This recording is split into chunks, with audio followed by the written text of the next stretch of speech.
Welcome to Suman TV. నేను మీ నవీన్. ప్రస్తుతం మనతో celebrity homeopathy expert doctor Chetan Raju గారు ఉన్నారు. హాయ్ సార్, నమస్తే అండి.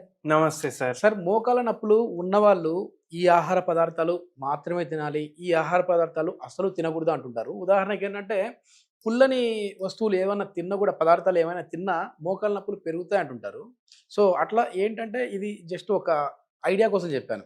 అంటే పుల్లని పదార్థాలైనా నిజంగానే అది ఉందా సార్? అంటే పులుపు తింటే పెరుగుతాయని, తీపి తింటే తగ్గుతాయని ఇట్లా ఉందా సార్? సో ఏ పదార్థాలు అవాయిడ్ చేయాలి, ఏ పదార్థాలు ఇంక్లూడ్ చేయాలి? మన దగ్గర చాలా మంది పేషెంట్లు మోకాళ్ళ నొప్పుల ప్రాబ్లమ్ తోటి వస్తారు. మన తెలుగు రాష్ట్రాల నుంచే కాదు, మొత్తం ఇండియా నుంచి వస్తారు. ఎందుకంటే ఒక్కొక్కసారి రోగాలు ఎట్లుంటాయంటే అవి ఆటోఇమ్యూన్ రోగాలు కూడా ఉంటాయి. ఆటోఇమ్యూన్ రోగాలు అంటే ఏంది? మన బాడీ పార్ట్స్ని మన బాడీ సంపుతుంది. అటువంటి ప్రాబ్లమ్స్ తోటి కూడా వస్తారు. ఆస్టియో ఆర్థరైటిస్ తోటి వస్తారు. జాయింట్ రీప్లేస్మెంట్ చేసుకోవాలి, కానీ వాళ్ళకు బాడీ సహకరిస్తలేదు, వెయిట్ చాలా ఎక్కువ ఉంది, వాళ్ళకి భయం ఉంది, వాళ్ళు వస్తారు. అయితే వీళ్ళందరికీ మనము హోమియోపతి మందులతోటి రివర్స్ చేస్తాం ప్రాబ్లం. మళ్ళీ దాని తర్వాత వెరీ ఇంపార్టెంట్ ఏంటంటే డయట్ గురించి కూడా ఏమైనా చేంజెస్ ఉంటే చేస్తాం. ఏంటి సార్, అంటే సర్జరీ వరకు వెళ్ళే వాళ్ళకి కూడా హోమియోలో తగ్గించవచ్చు. హోమియోలో తగ్గించవచ్చు. అన్నిటికన్నా ఇంపార్టెంట్ చూడండి, నమ్మకం అనేది ఉండాలి. నమ్మకం అన్నిటికన్నా ఇంపార్టెంట్. అండ్ మీ డాక్టర్ మీకు చెప్పినట్టు మీరు చేయాలి. అయితే మీరందరూ ఒక వెరీ ఫేమస్ సినిమా అయితే చూసిండ్రు, RRR. చాలా పెద్ద సినిమా. అయితే ఈ RRR మనం అవాయిడ్ చేయాలి. అవాయిడ్ చేయాలంటే ఏంది? రిఫైన్డ్ షుగర్, దాని తర్వాత red meat, and last are వచ్చేసి రిఫైన్ కార్బ్స్ అండ్ ఆయిల్స్. అంటే ఏంది దీని అర్థం? RRR అని అంటున్నారు, ఇవి అవాయిడ్ చేస్తే మనకు మోకాళ్ళ నొప్పులు తగ్గే అవకాశం ఉంటుందా అనేసి మీకు అనిపిస్తుంది. అయితే మనకు లైఫ్ మాడిఫై అవుతుంది దీంతో. కొందరికి ఎంత బాధ ఉంటుంది. ఇప్పుడు పేషెంట్స్ వస్తారు కొందరు, వాళ్లకు లిఫ్ట్ ఎక్కాలి మన క్లినిక్కి రావాలంటే ఫస్ట్ ఫ్లోర్కి. వాళ్ళు దాని ముందు 3-4 మెట్లు ఉంటాయి. ఆ మెట్లు ఎక్కడానికి కూడా అమ్మయ్యా అని అనిపిస్తుంది వాళ్ళకు. సో ఇట్లా మనం లైఫ్ని మాడిఫై చేసుకోవాలి. 2-3 మెట్లు ఉన్నాయి, జర మెల్లమెల్లగా ఎక్కువడం, వీల్ చైర్ అవసరం పడకపోవడం, అట్లా మనం డయట్ సెట్ చేసుకుంటే దాంట్లో మనకు బెనిఫిట్ ఉంటుంది. హోమియోపతి ఏమో రోగాన్ని తగ్గిస్తుంది, కానీ లైఫ్ని కూడా మనం మేనేజ్ చేసుకోవడానికి రావాలి కదా. అయితే ఈ RRR అవాయిడ్ చేయాలి. ఇప్పుడు ఏంది? Refined sugar. మనం చాయ్లో చక్కెర వేస్తాం, ఒక్కొక్కసారి మనం రసం చేసుకుంటే ఇంట్లో చక్కెర చేసుకుంటాం. మళ్ళీ తర్వాత ఎన్నో ఫుడ్స్లో, స్వీట్స్లో మొత్తం చక్కెర వేస్తాం. ఈ చక్కెరే కొనకండి మీరు ఇంటికాడ. అరే మళ్ళీ చిన్నపిల్లలకి పాలు ఇస్తాం కదా, దాంట్లో చక్కెర వేసి ఇవ్వాలా అనేసి అంటారు కదా. వాళ్ళకు కూడా చక్కెర ఇవ్వాలని రూల్ ఎవరు పెట్టిండ్రు? ఇవ్వకండి. చాయ్లా, కాఫీలో దేంట్లో చక్కెర వేసుకోకండి, అసలు కొనేసి తీసుకురాకండి ఇంటికి. అప్పుడు మనకు ఇది జర హెల్ప్ చేస్తుంది. మళ్ళీ రెడ్ మీట్. అంటే దీనికి రీప్లేస్ ఏమైనా ఉందా సార్? అంటే ఇప్పుడు కొద్దిమంది చక్కెర బదులు బెల్లం వాడచ్చా అని అంటుంటారు. చూడండి, చక్కెర తోటి ఇంత డ్యామేజ్ అయిందంటే బెల్లం తోటి ఇంత డ్యామేజ్ అవుతుంది. సో కానీ తక్కువ డ్యామేజ్ అవుతుంది, జర మీరు వాడుకోండి కావాలంటే. మళ్ళీ రెడ్ మీట్. రెడ్ మీట్ అంటే ఏంది? మీరు తినే మటన్ ఉండొచ్చు, లేదంటే ఇంకా వేరే పదార్థాలు కూడా ఉంటాయి రెడ్ మీట్లో, మీరు గూగుల్ చేసుకోండి. చికెన్ కూడా అవాయిడ్ చేయాలంట నేను. రెడ్ మీటే కాదు, చికెన్ కూడా అవాయిడ్ చేయండి. ఎందుకంటే అవి కూడా అన్నీ ఇప్పుడు కల్తీ వస్తుంది. మంచి ప్రోటీన్ ఫుడ్ అంటారు కదా సార్. ప్రోటీన్ ఫుడ్ అంటారు, కానీ మనం ఎంత ఉడకబెడతాం దాన్ని, మళ్ళీ దానికి ఇంజెక్షన్లు ఇస్తారు, తొందరగా తయారు చేస్తారు, అది ఫుడ్ చైన్ లో వచ్చేస్తుంది. అయితే అది కూడా మీటే అవాయిడ్ చేయండి కదా, తగ్గినప్పుడు వరకు అయితే అవాయిడ్ చేయండి మీరు. అయితే ఇది అట్లా అవాయిడ్ చేయాలి. ఇప్పుడు రిఫైన్డ్ కార్బ్స్ అంటే ఏంటి? ఇప్పుడు మీరు మార్కెట్కి పోతారు, మార్కెట్కి పోయి మీరు ఇప్పుడు పిండి కొనాలి, మైదా పిండి. మీరు మైదా పిండి ఏదైతే ప్యాకింగ్లో వస్తుంది కదా, దాని వెనకాల తిప్పి చూడండి ఏమని రాసి ఉంది పైన. అక్కడ రిఫైన్డ్ ఫ్లార్ అని రాసి ఉంటుంది. Refined flower. రిఫైన్డ్ అంటే ఏ వస్తువు పైన రిఫైన్డ్ అని వర్డ్ మీరు చూస్తే దానికి 100 కిలోమీటర్ దూరం వెళ్ళిపోండి మీరు. మీకు రిఫైన్డ్ అని వర్డ్ కనిపించింది అనుకోండి, రిఫైన్డ్ ఆయిల్ వస్తుంది, రిఫైన్డ్ ఫ్లార్ వస్తుంది, ఇట్లా చాలా రిఫైన్డ్ అని వస్తాయి. అవి వాడొద్దు అసలు.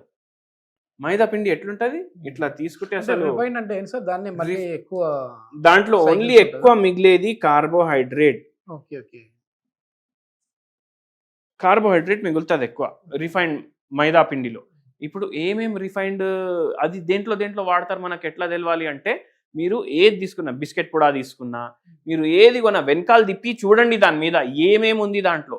రిఫైన్డ్ ఫ్లార్ అన్న రాసి ఉంటుంది, లేకపోతే ఆల్ పర్పస్ ఫ్లార్ అని అయినా రాసి ఉంటుంది. సో అవి వస్తువులు అవాయిడ్ చేయాలి మొత్తానికి. మీరు డయట్ బిస్కెట్లు, డయాబెటిక్ ఫ్రెండ్లీ బిస్కెట్లు ఇవి కూడా కొంటున్నారంటే దానికి తిప్పి చూడండి దాంట్లో మైదా పిండి ఎంత ఉంది. అది ఉంటే మీరు కొనకండి అది. సో ఇవి అయితే ఖచ్చితంగా అవాయిడ్ చేసినవి మోకాళ్ళ నొప్పులకి. మన దగ్గర ఏ పేషెంట్ మోకాళ్ళ నొప్పులకు వచ్చినా మనం ఒకటి చెప్పేస్తాం ఫస్టే. మన దగ్గర ఏ పేషెంట్ మోకాళ్ళ నొప్పులతో వచ్చినా ఇవి అవాయిడ్ చేయమని చెప్తాము. అండ్ ఏం చెప్తాము, ఇవి అవాయిడ్ చేస్తే మనకు తగ్గుడు తొందరగా తగ్గుతుంది. ఇప్పుడు మొత్తం పేషెంట్లు వచ్చి అంటారు హోమియోపతిలో మొత్తం శాశ్వతంగా తగ్గుతుంది అని అంటారు కదా రోగం, మళ్ళీ మేము ఏది తిన్నా తగ్గుతుందా అంటే అట్లా తగ్గదు. కొందరికి తగ్గుతుంది కానీ ఇప్పుడు 1 yearలోనే తగ్గాలి. 1 yearలోనే తగ్గాలి. నేను అన్ని అడ్డం దొడ్డం తింటూనే ఉంటా అంటే ఒక 5-6 ఏళ్ళు కూడా పడుతుంది. దాని బదులు మీరు 1-1.5 year గట్టిగా నేను చెప్పేటట్టు వింటే మనకు తొందరగా తగ్గుతుంది. మళ్ళీ ఇవే కాదు, ఇప్పుడు మనం ఏం చూద్దామంటే ఏం తినాలి. ఇప్పుడు అందరికీ తెలుసు కదా, ఏదైతే ఆర్థరైటిస్ ఉంటుంది దానికి అర్థం ఏంది, ఆస్టియో ఆర్థరైటిస్ ఆఫ్ ద నీ జాయింట్స్ అంటే ఏంది, మోకాల నొప్పి. అయితే ఈ నొప్పి తగ్గడానికి మనం ఐటిస్ అని మన రోగంలో వర్డ్ ఉంది అనుకోండి. ఐటిస్ అంటే ఇప్పుడు ఆర్థరైటిస్, ఈ ఐటిస్ అని ఉంది కదా, ఇట్లా సైనసైటిస్ కూడా ఉంటుంది. ఇక్కడ కూడా ఐటిస్ అని ఉంది, ఓటైటిస్, హెపటైటిస్. Correct sir. ఈ ఐటిస్ అంటే ఏంది, హెపటైటిస్ లివర్ ఉబ్బిపోయింది మీది, ఓటైటిస్ చెవులో ఉబ్బిపోయింది, సైనసైటిస్ సైనస్లు ఉబ్బిపోయినాయి, ఆర్థరైటిస్ ఉబ్బిపోయినాయి మోకాలు లేకపోతే వేరే జాయింట్లు ఉబ్బిపోయినాయి. ఈ ఉబ్బుడిని ఇంగ్లీష్ వాళ్ళు ఇన్ఫ్లమేషన్ అంటారు.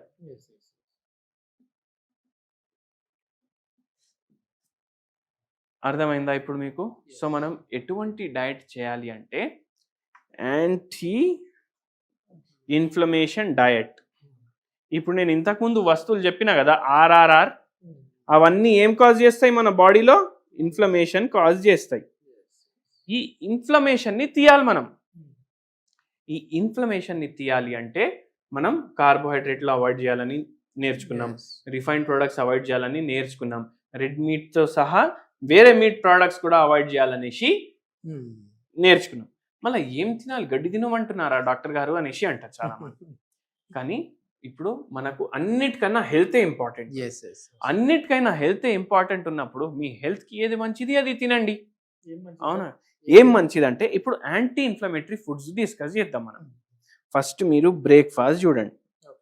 బ్రేక్ఫాస్ట్లో మీరు రాగులు, కొర్రలు, జొన్న, ఇప్పుడు దీంతో మీకు రొట్టె అవుతుంది, దీంతో మీకు ఇడ్లీ అవుతుంది, దీంతో మీకు దోశ అవుతుంది. ఈ కొర్రలతో కూడా ఇడ్లీ, ఉప్మా, దోశ. రాగులతోటి మీకు సంగటి అవుతుంది. రాగులు అటుకులు కూడా వస్తున్నాయి ఈ మధ్య, రాగులు అటుకులు కూడా ఒకరోజు పెట్టుకోండి. మళ్ళా రాగి సరి, ఇవన్నీ తయారవుతాయి. దీంతో కూడా దోశలు తయారవుతాయి. 1 2 3 4 5 6 7 8 9 డిషెస్ మనం తయారు చేసుకోవచ్చు. దీంట్లో ఉండేది 7 రోజులు. సో ఇట్లా యాంటీ ఇన్ఫ్లమేటరీ బ్రేక్ఫాస్ట్ చేస్తున్నాం మనం. ఇంకోటి గుర్తుపెట్టుకోండి, ఎక్కువ ఆయిల్ మీ ఫుడ్లో యాడ్ చేయొద్దు. ఓన్లీ ఫ్రైడ్ ఐటమ్లు ఆయిల్ ఐటమ్స్ కాదు, మీరు నూనె ఎక్కువ వాడుతున్నారంటే కూడా అది ఎక్కువ ఆయిల్ వేసినట్టే. సో అది చేయొద్దు. మళ్ళీ లంచ్ ఏం చేయాలి, లంచ్ నార్మల్ కానీ ఫ్రైడ్ ఫుడ్స్ ఇంక్లూడ్ చేయొద్దు. మీ లంచ్ దాంట్లో ఎక్కువ ఆయిల్స్ వాడొద్దు. డిన్నర్ ఏం చేస్తారు, నేను బెస్ట్ ఏమంటా అంటే ఏదో ఒక ఫ్రూట్ లేదంటే వెజిటేబుల్స్. డిన్నర్లో మీరు సాలెడ్లు, ఏ టైంలో అయిపోవాలి ఇది మళ్ళీ డిన్నర్, సాలెడ్లు ఎక్కువ తినండి.